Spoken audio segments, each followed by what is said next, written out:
Merci Monsieur le Président. À mon tour d'intervenir pour le groupe Métropole Citoyenne dans le cadre de ce débat important, Claude Raynal l'a souligné, débat qui se tient au début de notre Conseil de métropole et je pense que c'est effectivement un élément important. Mais débat qui se tient quand même dans des conditions particulières qu'il faut souligner pour la relative qualité de la démocratie. On a reçu un lien il y a quelques jours, vendredi je crois, l'ensemble des 134 élus métropolitains pour lire un document de 417 pages dont nous avons aujourd'hui un résumé, une lecture de quelques pages par le Conseil scientifique. Je voudrais savoir qui dans cette salle a lu les 417 pages ou au moins qui a lu les éléments substantifiques, l'étude de soutenabilité budgétaire, nouvelle version, le rapport du RGPI, tous ces éléments-là, effectivement, du secrétariat général pour l'investissement, tous ces éléments n'ont pas pu être débattus sereinement par les élus métropolitains. Et on a aujourd'hui une sorte de débat hors sol qui devra se poursuivre parce qu'il me semble que c'est un débat fondamental dans les 37 communes pour les élections à venir, à savoir quel est le devenir de la troisième ligne de métro et quel est le risque financier et urbain et sur la politique de mobilité qui est pris dans ce débat-là. Donc, on se retrouve dans un exercice de commenter le commentaire du Conseil scientifique sur une contre-expertise et de commenter une nouvelle version de l'étude de soutenabilité budgétaire. On se prête à l'exercice, mais j'aurais préféré qu'on puisse le faire dans d'autres conditions en ayant plus de temps pour assimiler tous les éléments qui sont devant nous. Parce que quand même, la grande question qui est soulevée par le rapport de contre-expertise à l'égard de la troisième ligne de métro et de la connexion ligne B, c'est s'agit-il d'un pari ou d'une promesse? Le rapport, les contre-experts du secrétariat général pour l'investissement disent qu'il y a là un pari. À plusieurs titres, c'est un pari. C'est un pari urbain, c'est un pari financier, c'est un pari sur le développement démographique et économique de la grande agglomération. Et d'un autre côté, on entend le pari est gagné d'avance, quasiment dans les propos qui ont été portés aujourd'hui par M. Marconis. Et de l'autre côté, on entend par l'équipe de M. Boudinck, il ne s'agit pas d'un pari, il s'agit d'une promesse que nous avons mis en œuvre en 2013-2014, que nous avons consolidée au cours de 5 années et que nous mettrons en œuvre dès 2025. La preuve, nous communiquons largement sur toute la métropole sur la date de mise en service de la troisième ligne de métro. Eh bien, quand on lit dans le détail, et on le lira avec plus d'attention quand on aura plus de temps, les éléments qui sont remis dans ce rapport de contre-expertise, non. Monsieur Boudinck, il ne s'agit pas d'une promesse et d'une certitude de livraison en 2025, il s'agit bien d'un pari. Et dans les 8 recommandations qui sont livrées par les contre-experts, qui ont bien voulu travailler sur ce projet, même si, il le souligne, le SGPI ne travaille pas normalement sur les dossiers des collectivités locales, et le SGPI n'avait pas à le faire, car, je le lis dans la lettre d'accompagnement, certains ne l'ont pas lu dans le détail, à ce jour, la subvention de l'État sollicitée n'est pas actée. Il n'y a pas de subvention actée de la part de l'État sur le projet de mobilité, bien évidemment. Le SGPI a quand même bien voulu faire travailler des contre-experts, mais ne produira pas lui-même un avis sur la contre-expertise. Dans les 8 recommandations, on voit quand même des éléments importants. D'abord, la difficulté de prendre en compte, d'évaluer les bénéfices du projet, je vais le dire comme ça, puisque M. Briand, dans sa présentation, nous a mis en avant les bénéfices du projet sur une diapositive. Eh bien, ces bénéfices sont calculés en comparant 2 scénarios.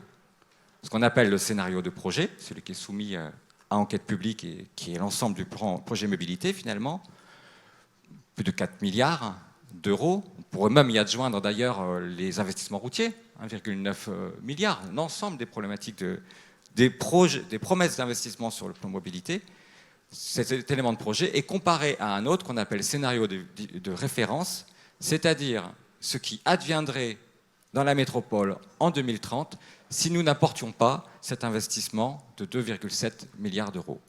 Donc d'un côté, on regarde ce qui se passe en investissant 2,7 milliards d'euros, et de l'autre côté, on se regarde ce qui se passe si on ne les investit pas.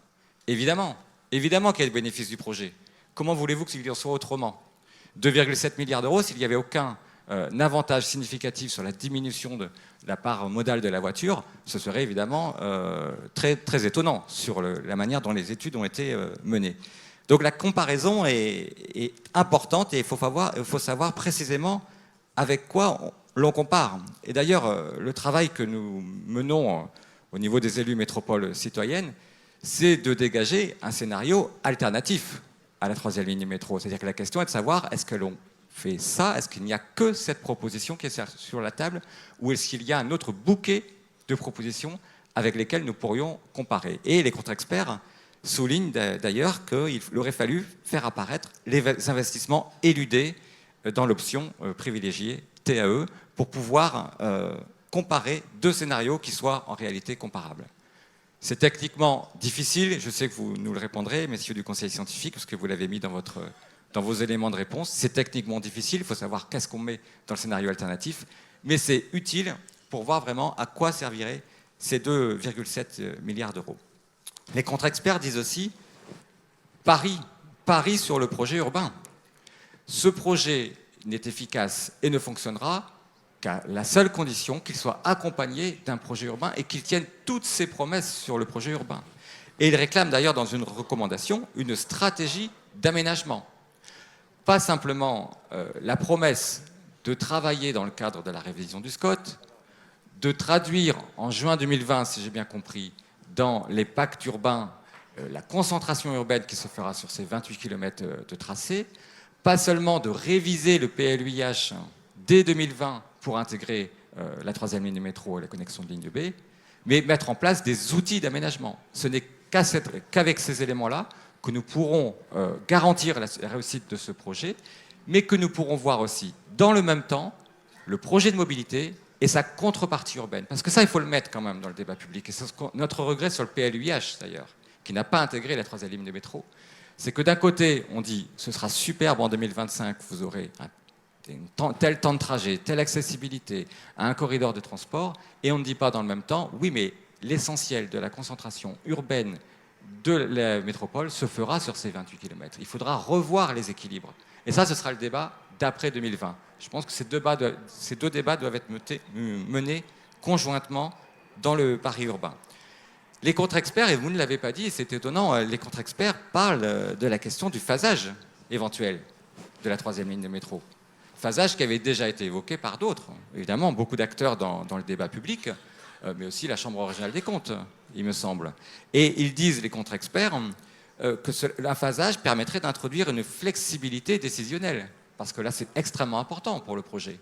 Est-ce qu'on investit 2,7 milliards d'euros, peut-être 3, ou rien, ou alors est-ce qu'on a un élément de flexibilité qui nous permet de le faire au fur et à mesure des capacités et de pouvoir ne pas tout parier sur cet élément. Les contre-experts en parlent, et c'est un élément qu'il faudra aussi remettre en avant.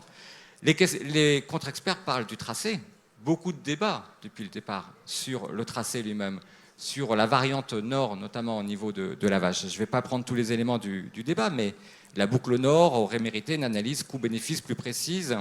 La perte de temps pour les voyageurs est de 3 minutes, cela est cohérent avec le SCOT, mais il reste un débat sur cet élément-là qui est confirmé par le rapport des contre-experts. Il y a un débat, et je crois que vous le reprenez vous aussi, sur l'espace entre les stations. Qu'est-ce qu'il faut privilégier? La vitesse commerciale ou la desserte fine des territoires? Eh bien, ce débat, c'est aussi un débat qu'il faut mener sur la troisième ligne du métro, peut-être, avant de la lancer. Et je crois que la contre-expertise le valide et vos commentaires sur la contre-expertise aussi le valident. Il y a évidemment des débats sur les alternatives et là, on ne va pas le mener ici, mais il faut vraiment mettre en place une gouvernance nouvelle des mobilités pour pouvoir intégrer dans nos projets la question du ferroviaire. Faut-il une étoile ferroviaire? Comment travailler avec la région? À quel endroit elle pourrait être complémentaire? Il faut voir tous ces éléments-là avant, à mon avis, se lancer dans un investissement de cette ampleur.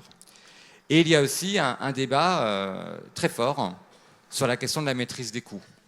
Et là, les contre-experts ont des mots très très clairs sur les aléas, les calculs d'aléas, sur les coûts d'investissement qui ont été mis en œuvre dans le projet et considèrent que ces aléas sont sous-estimés et qu'assez régulièrement, on a des aléas d'à peu près 50% qui peuvent être calculés sur des projets similaires.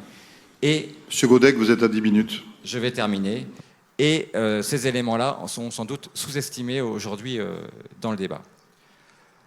L'étude de soutenabilité budgétaire, du coup, je ne vais pas détailler là-dessus.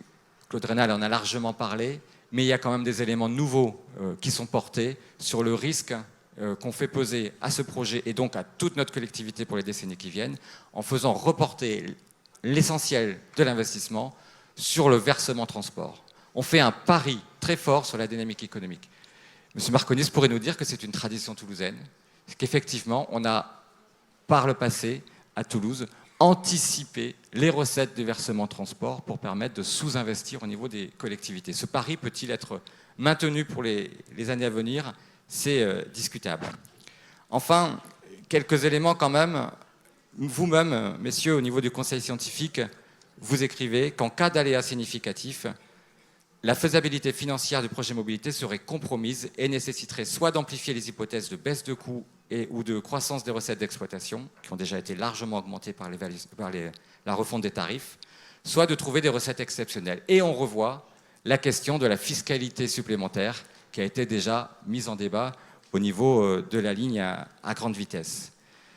Eh bien, faudra-t-il l'anticiper, nous dit Joseph Karl, la fiscalité supplémentaire. Il y a quand même un travail d'évaluation extrêmement fort à mener. Je crois qu'il y a des gens qui travaillent sur le renchérissement du coût du foncier. On a même un député qui siège parmi nous, M. Laglaise, qui travaille sur le renchérissement du coût du foncier. Eh bien, dans le même temps, ici, on met des fiscalités nouvelles sur le foncier pour financer la troisième ligne de métro, éventuellement, pour financer la ligne à grande vitesse, sans avoir d'études vraiment sérieuses sur le sujet. Alors, sur le projet de troisième ligne de métro, je crois qu'il faut inviter chacun à la prudence quand nous sommes dans le cadre d'un pari aussi ambitieux. Et les élections à venir ne peuvent se résumer à un débat pour ou contre la troisième ligne de métro.